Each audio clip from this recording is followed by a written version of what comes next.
Eu gostaria de começar o nosso vídeo de hoje mandando um recado que eu tenho certeza que a grande maioria, se não praticamente todos os torcedores do Clube de Regatas Vasco da Gama gostaria de mandar para a empresa americana 777 Partners e também para os responsáveis do Clube Associativo do Vasco, né, senhor presidente Jorge Salgado, Duque Estrada, Carlos Osório. Nós somos aqui um canal que tem cerca de 452 mil, se eu não me engano, inscritos, quase meio milhão, né, de vascaínos que acompanham a gente aqui diariamente, com notícia, informação e principalmente opinião sobre o que acontece no nosso clube. E com a força que a gente tem, eu gostaria que esse vídeo pudesse tocar as pessoas que hoje tomam as decisões, as pessoas responsáveis por tocar o futebol do Vasco. E eu acho que vocês deveriam entender o seguinte, cara, a torcida do Vasco, ela é o cliente do nosso clube. Sem o torcedor vascaíno, o Vasco não vai sair do lugar. O vascaíno está há mais de 20 anos sofrendo, com uma ansiedade principalmente muito grande, né? Até ano passado, entrava mês, saía mês, o torcedor ficava se preocupando se ia ter dinheiro para pagar luz, se ia ter dinheiro para pagar água, se ia ter dinheiro para pagar viagem de jogador para jogar fora de casa. A gente vivia se preocupando o que o clube ia fazer no final da temporada para conseguir contratar jogador. A gente se preocupava muito porque sempre tinha notícia de penhora, de dívidas, de pessoas entrando na justiça contra o nosso clube. E no ano passado a gente teve ali um suspiro, né? Uma luz no fim do túnel com a possibilidade da SAF ser implementada no Vasco. Vou falar e vou repetir, fui sim favorável e eu tenho certeza que a grande maioria de vocês também foi favorável, porque durante todo o processo da SAF a gente fez diversas pesquisas aqui de opinião, perguntando pra rapaziada, vende ou não vende, o que você acha, deveria aí manter o futebol com o clube associativo, ou realmente aí chegou a hora do Vasco aí se transformar no clube empresa, e sempre as pesquisas davam 85, 90, 95% das pessoas que eram favoráveis à venda, então não adianta botar a culpa em mim, enfim, nas pessoas aí que eram favoráveis, porque a grande maioria dos torcedores eram favoráveis, e volto a dizer, talvez se não tivesse tornado SAF, as portas do clube estariam fechadas hoje, porque o Vasco não pagava salário, o Vasco não pagava quem devia, era penhora atrás de penhora, mas tem algo muito importante em relação a tudo isso. Quando foi dada essa expectativa para o torcedor, né, quando criou-se essa luz no fim do túnel que a situação ia melhorar, e que realmente, não vou aqui falar em relação ao futebol não, tá? Parte financeira, parece que os salários estão em dia, apesar do Vasco não estar pagando algumas parcelas de compra de jogador, parece que a situação financeira pelo menos deu uma melhorada, mas algo muito importante não foi feito quando o Vasco se transformou numa SAF, que é fundamental, que deveria ser a base de tudo, que é a contratação de profissionais de qualidade para tocarem o futebol do Clube de Regatas Vasco da Gama. O Vasco foi ao mercado, mostrou que tinha dinheiro, o Vasco foi ao mercado, né, dando transparência que ia trazer jogadores, só que quem foi responsável por tudo isso, quem foi responsável pela montagem de um elenco, quem foi responsável ali para aprovar ou não a vinda de jogadores, são profissionais que não têm o gabarito, que não têm a experiência, que não têm a maturidade para poder estarem num clube tão grande como é o nosso Clube de Regatas Vasco da Gama, com mais de 25 milhões de clientes que são torcedores. E isso tudo me leva a crer que a empresa precisa sim tomar uma decisão muito drástica. O torcedor do Vasco, ele não aguenta mais esperar. O torcedor do Vasco, ele tem pressa. O torcedor do Vasco é uma bomba relógio, cara, que tá pronta para explodir e tomar conta de tudo. O torcedor vascaíno, cara, é o torcedor que sempre mais entregou quando o clube precisou e que menos recebeu em troca do clube. Então tudo isso, cara, é para explicar para vocês que quando lá atrás a SAF foi implementada, o futebol do Vasco foi vendido para 777 Partners, as pessoas da 777, não sei quem são exatamente, se é o Don Dronsfield, se é o Josh Wander, se é o Hansen Niegas, elas escolheram profissionais de capacidade extremamente duvidosa. São esses profissionais. O CEO da SAF do Vasco, que é o Luiz Melo, que é a pessoa mais importante dentro da SAF, que assina documento, que libera verbas para contratação, que faz absolutamente tudo de mais importante dentro do futebol vascaíno nesse momento. E diga-se de passagem, o Luiz Melo não é uma figura nova dentro do futebol do Vasco, ele é um cara que já estava dentro do clube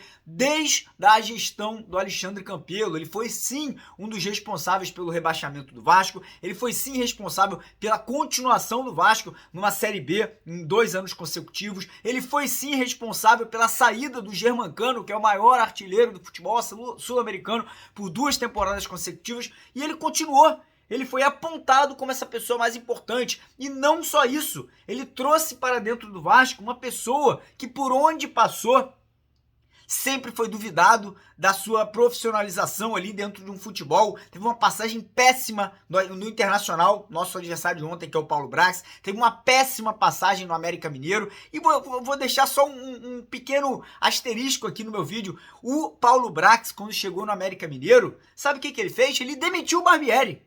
E ele ficou muito feliz com a demissão do Barbieri. Ele deu uma entrevista falando que foi a melhor decisão, foi a demissão do Barbieri assim que ele assumiu o América Mineiro, lá atrás, 4 anos atrás. E hoje ele chega ao Vasco e quem ele traz? Ele traz exatamente o cara que ele demitiu e falou que foi a melhor decisão da carreira dele. Então todas essas decisões, todas essas os profissionais que foram trazidos para tocarem o futebol do Vasco, fizeram com que a coisa desandasse. O Vasco gastou 110 milhões de reais em contratações na primeira janela de transferências, e eu arrisco dizer que 3 ou 4 talvez possam dar algum resultado futuro. O Vasco gastou mais de 30 milhões de reais em 2 atacantes que hoje não são titulares, que é o Luca Orediano e o Pedro Raul.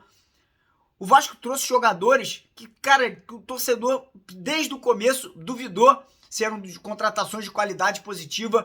E agora a situação é essa, o Vasco está aí se encontrando na 19ª colocação do Campeonato Brasileiro. O Vasco já está a 3 pontos para sair da zona de rebaixamento, ou seja, mesmo que a gente vença na próxima rodada, a gente vai continuar no Z4. A gente tem um treinador que nos últimos 30 jogos venceu apenas 5 partidas. Olha os números do Maurício Barbieri.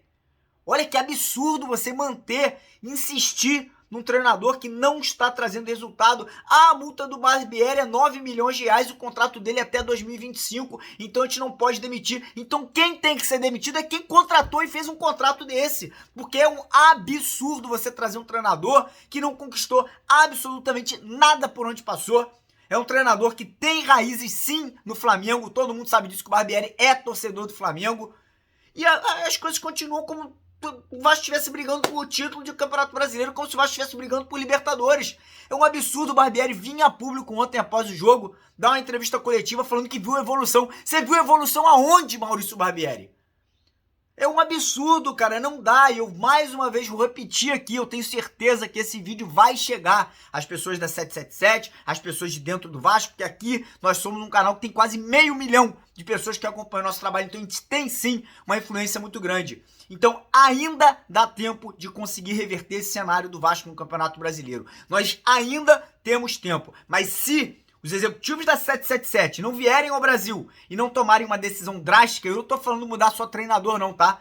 Porque o Barbieri, é como eu sempre falo, ele é o topo aqui do bolo, ele é o topo do iceberg. Mandar ele embora pode dar uma ajuda momentânea? Pode, mas tem que fazer uma limpa geral, tem que tirar o CEO, o Luiz Melo, tem que tirar o Paulo Brax, um cara que destruiu o planejamento do Vasco. O Vasco não tem um centroavante, tem que apelar para um menino de 16 anos. O Vasco ontem entrou em campo com um cara que era reserva do Náutico. Não tô falando que jogou mal não, que é o Matheus Carvalho, até fez uma boa partida. Mas onde já se viu a solução do Vasco com 110 milhões de reais ser um jogador que era reserva do Náutico até outro dia. Ontem o Vasco entrou em campo com um cara que era titular, que é o Zé Gabriel, que até 3 semanas atrás estava treinando em separado, que o Vasco estava tentando enxotar para fora do clube, estava tentando emprestar para outros clubes. Olha onde o Vasco foi parar. O Vasco ontem entrou com jogadores relacionados, sem o Orediano, que custou 20 milhões de reais, com o Pedro Raul na reserva, que custou 10 milhões de reais. Cara, é um planejamento completamente sem pé na cabeça. E aí nos vem a notícia que o Paulo Brax estaria tendo dificuldade de fazer contratações para a janela do meio de ano, porque obviamente os jogadores estão vendo o momento que o Vasco está vivendo, estão vendo as notícias que estão saindo, que o Vasco não teria pago parcelas ali de compra de jogador, teria direito de imagem atrasado. E aí, o que vai acontecer? E é mais uma vez por isso que eu vou voltar no ponto que eu falei agora há pouco. Se não fizer uma limpa geral, se não dar uma refrescada nesse ar, que hoje dentro do Vasco está extremamente poluído, um clima extremamente ruim, a coisa vai caminhar para ficar ainda pior. E sim, o Vasco vai ser rebaixado aí pela 5ª vez para uma Série B de Campeonato Brasileiro. Então, como eu falei, dá tempo. Temos aí 28 rodadas, se eu não me engano, pela frente, né? Estamos aí na 10ª rodada, temos 28, 27 rodadas pela frente, ainda dá tempo. Mas se não agir com velocidade, se não mudar tudo do dia para a noite, a situação vai ficar cada vez mais difícil. Nós temos 4 jogos agora no Rio de Janeiro, com a sequência de 4 partidas consecutivas dentro do estado do Rio de Janeiro. 3 São Januário, 1 no Maracanã, 1 no Engenhão contra o Botafogo. E aí, o que vai fazer? Eu tô vendo torcedor pedir público zero e pedir sócio torcedor zero. Eu não vou fazer, mas eu entendo o torcedor que tá pedindo isso, sabe por quê? Porque ele quer fazer a 777 sentir na pele, sangrar financeiramente, para que eles se coçem, que eles entendam que tem que contratar e que tem que demitir quem não tá dando certo. Eu entendo esse torcedor, eu não vou aqui crucificar o cara, não vou falar que o cara é maluco, não vou falar que o cara tá falando besteira, porque eu entendo o lado dele, tá? Eu não vou fazer porque eu não concordo, mas eu entendo. Eu entendo e eu não vou criticar esse cara, porque ele é torcedor, ele quer um Vasco forte. E aquela ideia que foi vendida pro torcedor no começo do ano, no final do ano passado, que tudo teria, agora daqui pra frente o Vasco seria totalmente diferente, que o Vasco não ia mais sofrer, senhor Abel Braga é outro que não bota a cara, é outro que a gente quer saber o que tá fazendo dentro do Vasco, deu uma entrevistazinha no começo do ano falando que o torcedor não ia mais sofrer. O que foi plantado na cabeça do torcedor, que teria um time competitivo. O Vascaíno não quer time competitivo, o Vascaíno quer um time campeão. Nossa raiz é ser campeão. Nossa raiz é sempre brigar por o que a gente passou nos últimos 20 anos. Torcedor vascaíno não brigou por nada, somente para não cair para a segunda divisão. E isso tem que acabar. Isso tem que acabar. E não será com profissionais do gabarito do Barbieri, do Paulo Brax, do Luiz Melo. Eu vou até tirar o Abel, porque o Abel é um cara vitorioso, mas não sei o que ele tá fazendo no Vasco. Mas não é com o gabarito desses profissionais que o Vasco vai se tornar um time campeão, competitivo, com DNA vascaíno, com DNA de quem sempre entra para vencer. Temos 4 partidas pela frente, 10 dias agora para se preparar para o próximo jogo em São Januário.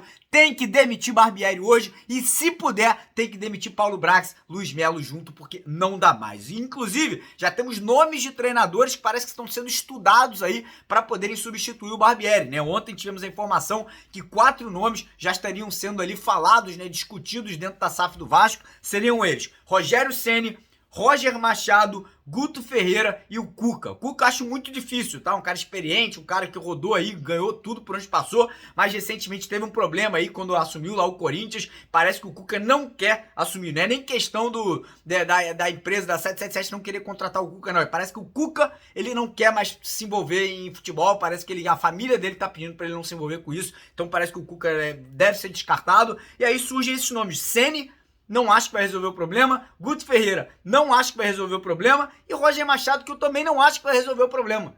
E aí o torcedor realmente fica com essa questão: para onde a gente vai? Qual é o rumo que o Vasco vai tomar? Então, executivos da 777, por favor, tomem uma decisão, tomem uma atitude, porque se continuar assim, ano que vem é segunda divisão. E o meu maior medo não é torcedor quebrar coisa, não é torcedor bater em ninguém, porque torcedor vascaíno não faz esse tipo de coisa, torcedor vascaíno é pacífico. Mas o meu maior medo é o torcedor vascaíno se afastar da instituição, se afastar do futebol. Esse é o meu maior medo, porque tá dando nojo. São 20 anos, vocês deram uma expectativa positiva, vocês deram uma luz no fim do túnel, vocês deram uma bala na boca da criança e agora essa bala tá amarga. Agora essa luz do fim do túnel a gente tá vendo que tá apagando. Pelo amor de Deus, cara, vamos agir. Tem dinheiro, claro que tem dinheiro. Senão não tinha posto 110 milhões no começo do ano, senão o salário não estaria em dia. Dinheiro tem, aporte vai chegar. Antecipa esse aporte que é de 120, bota 200, 250 agora, irmão. Vamos refazer esse planejamento. Vamos refazer tudo que está acontecendo dentro do Vasco, porque o torcedor não pode se afastar. Vocês têm que lembrar, a empresa tem que lembrar, o cliente é o torcedor. Se o torcedor se afastar, se essa campanha que a galera tá fazendo de público zero, sócio zero, isso aí tomar corpo, imagina quem vai, não vou falar palavrão, mas quem vai se dar mal é vocês, da 777. Então o recado é esse: ajam com velocidade. Não fiquem aí bancando o profissional que não deveria estar dentro do Vasco. Convidar você que não é inscrito no canal a se inscrever aqui embaixo. Peço para você deixar o like no vídeo, que é muito importante esse vídeo chegar ao maior número de vascaínos possíveis. Então compartilha, deixa o like, se inscreva no canal. E vou deixar com vocês aqui um recado também do nosso parceiro do canal. Eu sei que não é um momento feliz pra galera, mas no final desse mês de junho a gente vai estar sorteando 5 camisas oficiais do Vasco da Gama, um agasalho da capa, para todos vocês que se cadastrarem na 1xBet, né? O parceiro aqui do canal, tem que usar o código promocional Mário Vasco. Primeiro comentário fixado aqui do nosso vídeo de hoje, tem o link da 1xBet, eles estão dobrando o valor do seu primeiro depósito de R$1 a R$1.200, botou 10, ganhou 20, botou 20, ganhou 50 para apostar em qualquer jogo. Sei que tá difícil apostar no Vascão, mas tem diversos outros jogos aí para você apostar. Ganhei uma grana no Manchester City esse final de semana aí, apostei na vitória, no título deles lá na Champions League. E quem quiser faz a mesma coisa, corre no primeiro comentário fixado, clica no link da 1xBet, se cadastra, usa o código promocional Mário Vasco para fazer o seu depósito, que assim que você se cadastrar, fizer o seu depósito usando o código Mário Vasco, seu nome já entra na lista do sorteio, beleza? Grande abraço, hoje à tarde a gente volta às 4 horas com o nosso segundo vídeo e à noite teremos a nossa live, sim, vai ter live sim para cobrar e provavelmente teremos protesto essa semana também. Um abraço, tamo junto, valeu!